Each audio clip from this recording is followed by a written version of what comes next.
नमस्कार. आज आपण आहोत इचलकरंजीमध्ये. इचलकरंजीतलं हे जुनी नगरपालिका आहे. जुनी नगरपालिकेच्यामध्ये बाळासाहेब देशमुख यांनी आता पत्रकार परिषद घेतली होती.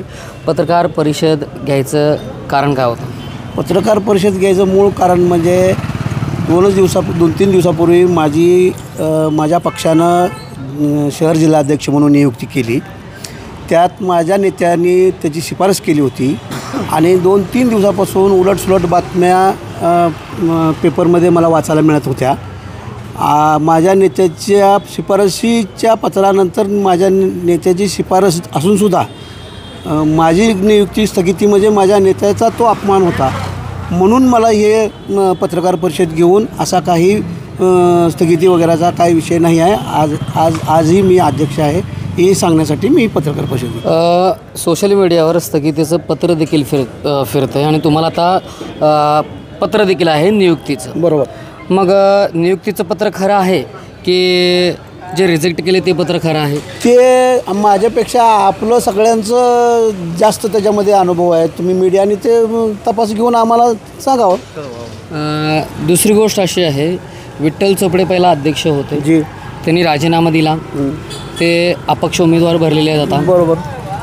तुमच्या आणि विठ्ठल चोपडेंचे संबंध नक्कीच चांगले असणार आहेत. अतिशय चांगले आहेत. माझे मित्र आहेत चांगले. मग मित्र म्हणून जर उद्या कदाचित त्यांचा प्रचार करावा लागला तर तुम्ही करणार का? मित्र म्हणून करणार नाही. मित्र म्हणून मी त्यांना जेवायला घरी बोलवणार, पण पक्ष जो आदेश देईल तेच काम मी करणार. आणि आज गेली 30 वर्ष मागील सगळ्या माझ्या नेत्यांना माहीत आहे की मी गेली 30 वर्ष पक्षाचा आदेश सोडून कुठलंही काम करत नाही. म्हणजे पक्ष जो आदेश देईल तो तुम्ही पाळणार एकंदरीत. उद्या निवडणुका होतील, निवडणुका संपतील.